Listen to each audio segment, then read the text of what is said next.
C'était un après-midi paisible, lorsqu'une voix mystérieuse, sereine mais d'une force incroyable, brisa le silence dans mon cœur. Cette voix divine me dit « Quitte ton pays, Abraham, abandonne la maison de ton père et va dans le pays que je te montrerai. » Cette voix, bien qu'inaudible, résonnait dans mon âme avec plus de force que n'importe quelle tempête. J'ai alors senti que quelque chose de grand allait arriver. « Je ferai de toi une grande nation, » dit la voix. « Je bénirai ceux qui te béniront, et je maudirai ceux qui te maudiront, et par toi toutes les familles de la terre seront bénies. » Ces mots ont transformé ma vie. Ils marquèrent le début d'un chemin de foi qui allait changer le destin du monde. Moi, Abraham, je suis devenu à ce moment-là un instrument entre les mains de Dieu. Je suis né à Ur en Chaldée, une ville prospère au milieu de la Mésopotamie, où les fleuves Tigre et Euphrate fertilisent la terre. Mon père, Téra, était un homme célèbre, respecté de tous, mais nous vivions comme tout le monde, suivant les rituels et les croyances d'une société polythéiste. Puis, lorsque j'ai entendu l'appel divin, quelque chose de profond a changé en moi. Les paroles que j'ai reçues m'ont apporté un mélange d'étonnement et de doute. Comment, moi, un homme simple, ai-je pu être choisi pour un si grand destin? La promesse semblait aussi immense que le ciel nocturne qui me couvrait. Mais à 75 ans, j'ai accepté le défi. Je me suis alors lancé dans un voyage inconnu, plein d'espoir et de foi qui grandissait à chaque pas. J'ai décidé d'obéir. Moi, ma femme Saraï et mon neveu Lot, avec tous nos biens et les personnes qui nous ont rejoints, nous sommes partis pour Canaan. C'était un voyage de foi, le cœur plein d'espoir, animé par la promesse de Dieu. À chaque pas, j'avais le sentiment que nous suivions non seulement un chemin terrestre, mais un chemin spirituel, tracé par la main divine elle-même. Nous nous sommes dirigés vers le nord-ouest, en passant par Haran, jusqu'à ce que nous atteignions finalement Canaan. Cette terre était distincte de Ur. Là, nous trouvions des vallées fertiles et des montagnes imposantes. Le peuple cananéen habitait déjà les lieux, dans des cités-États fortifiées. L'odeur des oliveraies et des figuiers emplit l'air. Mais il y avait plus que cela. Une promesse divine planait sur chaque montagne et chaque champ que nous voyions. Nous avons traversé le pays jusqu'à Sichem, un lieu sacré sous le chêne de Moreh, et c'est là que Dieu m'est apparu de nouveau. Chaque apparition était comme un nouveau souffle de vie, une réaffirmation de la promesse. J'ai quitté Sichem et me suis dirigé vers l'est, vers Béthel. Là, entre Béthel et Haï, j'ai dressé mon camp et bâti un autel. J'ai érigé des autels, non seulement pour adorer, mais aussi pour marquer mon engagement envers cet appel. Cependant, la foi est toujours mise à l'épreuve. Bientôt, la terre promise est devenue moins hospitalière que prévu. La faim est arrivée, entraînant avec elle le doute. Pourquoi Dieu m'a-t-il amené ici pour faire face à cette adversité? Nous avons donc décidé de nous diriger vers l'Égypte en quête de répit. La route vers l'Égypte était stérile, mais j'avais confiance que, d'une manière ou d'une autre, Dieu était de notre côté. Lorsque nous sommes arrivés en Égypte, j'ai été envahi par une préoccupation, la beauté de Saraï. J'avais peur que l'avidité des Égyptiens nous pose des problèmes. Alors, pour nous protéger, je lui ai demandé de dire qu'elle était ma sœur. Même sans savoir ce qui allait arriver, nous avions confiance en la protection divine. Cependant, ma prudence nous a amenés à une série d'événements qui allaient bientôt se dérouler de façon dramatique. Pharaon prit Saraï pour lui, et bientôt, de grandes plaies tombèrent sur lui et sur sa maison. Il a vite compris la vérité en me confrontant. « Pourquoi n'as-tu pas dit qu'elle était ta femme ?» Ainsi, nous avons été expulsés d'Égypte, mais nous ne sommes pas repartis les mains vides. En plus des richesses accumulées, nous avons retenu la leçon que Dieu est fidèle et que sa protection nous accompagnera toujours, même en période d'incertitude. D'Égypte, nous sommes retournés dans le Néguev et je me suis de nouveau dirigé vers Béthel. C'est là, entre Béthel et Haï, que j'ai de nouveau cherché le Seigneur. Nos possessions s'étaient tellement développées que l'endroit ne pouvait plus supporter le nombre de bétail que Lot et moi possédions. Les bergers de Lot commencèrent à se battre avec les miens. À ce moment-là, j'ai senti qu'il était nécessaire de prendre une décision sage et pacifique. Le cœur lourd, j'ai parlé à Lot et lui ai suggéré une solution. Regardez le terrain devant nous. Si vous choisissez d'aller à gauche, j'irai à droite. Et si vous choisissez d'aller à droite, j'irai à gauche. C'était douloureux de me séparer de mon neveu, mais je savais que c'était nécessaire.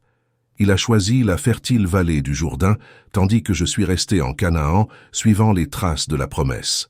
Après le départ de Lot, le Seigneur me dit à nouveau, « Regarde au nord, au sud, à l'est et à l'ouest. Tout le pays que tu vois, je le donnerai à toi et à ta descendance. » La promesse a été renouvelée, et j'ai vu que Dieu était toujours avec moi. Je me rendis ensuite à Hébron, m'installant près des chênes de Mamré. Là, j'ai construit un autel au Seigneur, rendant grâce pour chaque jour et chaque bénédiction qu'il déversait. Les jours ont passé, et un jour, le Seigneur m'a visité d'une manière particulière. 3 hommes sont arrivés à ma tente, et je les ai accueillis avec joie. Je leur ai demandé de se reposer en leur offrant de l'eau et du pain. L'hospitalité faisait partie de notre culture, mais il y avait quelque chose en plus dans leurs yeux, quelque chose de divin. Ils ont accepté mon offre et là, à l'ombre des chênes, nous avons discuté. Pendant le repas, ils ont posé des questions sur Sarah, et l'un d'eux a fait une promesse. Dans 1 an, elle aura un fils. Je savais que c'était un miracle, car j'avais déjà 100 ans et Sarah 90 ans. Dans la tente, elle a ri avec incrédulité. « Y a-t-il quelque chose d'impossible à Dieu ?» a demandé le visiteur. Sarah niait son rire, mais je savais qu'au fond, elle commençait à croire que l'impossible était sur le point de se produire.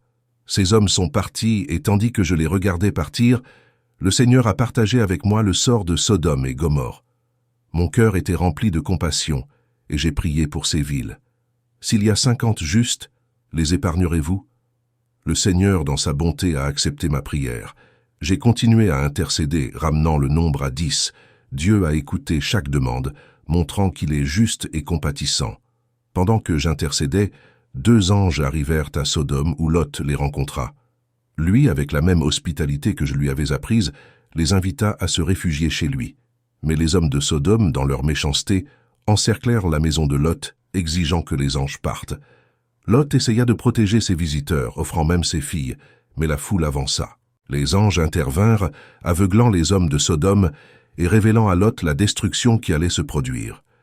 D'urgence, ils lui ont ordonné, ainsi qu'à sa famille, de fuir sans se retourner. Dans sa hâte, sa femme désobéit et se retourna. Elle s'est transformée en statue de sel. Lot et ses filles réussirent à s'échapper, mais le souvenir de leur perte resta comme un rappel du jugement divin. Après ces événements, je suis retourné à Hébron, mais nous avons rapidement déménagé dans le Negev, où nous avons de nouveau été confrontés à des difficultés. Le roi Abimélec prit Sarah, mais Dieu intervint dans un rêve, l'avertissant de son erreur. La foi a été à nouveau mise à l'épreuve, et après le retour de Sarah, j'ai reçu des moutons, du bétail et des serviteurs d'Abimélec, en plus de son respect et de son admiration pour notre Dieu. La même année, Dieu a accompli sa promesse, et Sarah a conçu notre fils Isaac. Un nouveau rire est né dans notre maison, et nous l'avons nommé Isaac, ce qui signifie « rire ». À l'âge de 100 ans, moi, Abraham, je suis devenu père, et ma femme, Sarah, mère. L'impossible était devenu réalité. Isaac était le symbole de la fidélité divine, l'accomplissement de la promesse que Dieu avait faite plusieurs années auparavant. Au fil des années, notre lien avec Isaac s'est développé et l'amour que nous avions pour lui était profond. Cependant, un jour est venu où Dieu m'a mis à l'épreuve une fois de plus. Il dit « Prends ton fils, ton unique, Isaac, que tu aimes, et va au pays de Morija. Là, offre-le en sacrifice sur l'une des montagnes que je te montrerai. » Les paroles de Dieu m'ont frappé, mais ma foi était inébranlable. Je savais que je devais obéir, même si je ne comprenais pas. Nous partîmes à l'aube, Isaac, 2 serviteurs et moi, avec du bois pour le sacrifice. Nous avons marché pendant 3 jours jusqu'à ce que nous apercevions la montagne au loin. J'ai ordonné à mes serviteurs d'attendre pendant qu'Isaac et moi montions. Ils portaient le bois de chauffage et moi le feu et le couteau. En chemin, Isaac, avec son innocence, m'a demandé « Père, où est l'agneau pour l'Holocauste ?» J'ai répondu « Dieu pourvoira à mes besoins, mon fils. » Au sommet de la colline, nous avons construit un autel et disposé le bois de chauffage. Le cœur lourd, j'ai lié Isaac et je l'ai placé sur l'autel. J'ai levé le couteau, mais avant que je puisse frapper, une voix venue du ciel m'a arrêté. « Abraham, Abraham !» C'était l'ange du Seigneur. Il dit « Ne touche pas à ce garçon. Maintenant, je sais que tu crains Dieu, car tu n'as pas renié ton fils unique. » À ce moment-là, j'ai réalisé la grandeur de mon obéissance. Quand j'ai regardé autour de moi, j'ai vu un bélier coincé par ses cornes dans un buisson. Le Seigneur avait pourvu au sacrifice, tout comme je l'avais dit à Isaac. Nous avons offert le bélier en holocauste et j'ai nommé cet endroit « l'Éternel pourvoira ». Cet événement a marqué une nouvelle compréhension du fait que Dieu prend toujours soin de nous, même lorsque tout semble incompréhensible. Isaac a été épargné et mon cœur était rempli de gratitude. Après cette belle épreuve, nous sommes rentrés chez nous où Sarah nous attendait anxieusement. Les années passèrent et Isaac devint un homme. Sarah, ma femme bien-aimée, a vécu jusqu'à 127 ans. Sa mort m'a apporté une grande tristesse et j'ai acheté une grotte à Macpéla, à Hébron, pour l'enterrer. Là, nous avons construit un tombeau familial, lieu sacré qui a marqué notre foi et le début de notre lignée. Après la mort de Sarah, j'ai cherché une épouse pour Isaac, car je savais que la promesse de Dieu se poursuivait à travers lui. J'ai envoyé mon serviteur le plus fidèle chercher une femme parmi mes parents au pays d'Haran. Il s'est mis en prière, demandant la direction divine pour trouver la bonne femme. Dieu entendit sa prière et Rebecca, petite fille de mon frère Nahor, fut amenée à Isaac. Rebecca et Isaac se sont mariés, et là, à mon âge avancé, j'ai vu la lignée de la promesse se poursuivre. Même si j'étais vieux, j'ai vécu de nombreuses années en me remariant avec Kétura, avec qui j'ai eu d'autres enfants.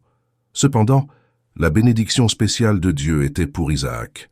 Par lui, Dieu m'avait promis une descendance aussi nombreuse que les étoiles du ciel et le sable de la plage. Au fil des années, j'ai vu la promesse se réaliser petit à petit.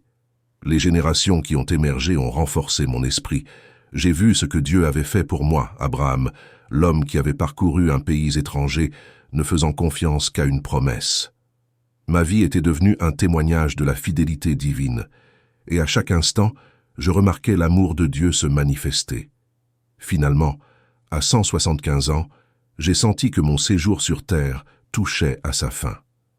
Avec un esprit calme et un cœur paisible, j'ai dit au revoir à mes enfants et j'ai béni Isaac, l'héritier de la promesse. J'ai été enterré à côté de ma bien-aimée Sarah dans la grotte de Macpéla. Là, nous nous reposons ensemble, en attendant l'accomplissement final de la promesse de Dieu. La promesse ne s'est pas arrêtée à moi. Les années ont passé et mes descendants ont grandi et se sont répandus. L'histoire de Dieu avec son peuple s'est poursuivie à travers les générations. Je savais qu'à un moment donné, des nations entières seraient bénies grâce à ma progéniture et que le Messie viendrait apporter la bénédiction finale. Ainsi, j'ai quitté ce monde avec la certitude que Dieu est fidèle et que la promesse divine ne faillit jamais. Chers amis, tout comme Abraham, nous sommes tous confrontés à des moments de doute et à des défis au cours de notre voyage. Cependant, l'histoire nous montre qu'avec la foi et l'obéissance, de grandes choses peuvent arriver. Dieu nous appelle à faire confiance, à laisser derrière nous ce qui nous empêche d'avancer vers notre objectif. Rappelez-vous, sa promesse ne faillit jamais. Puisse cette histoire de transformation et d'espoir vous inciter à croire que l'impossible peut devenir réalité. Si ce message vous a touché, laissez votre commentaire ci-dessous et partagez votre expérience. N'oubliez pas d'aimer et de vous abonner à la chaîne pour continuer à recevoir des paroles de foi et d'encouragement. Nous faisons ce voyage ensemble. Que Dieu bénisse chacun de vous. Amen.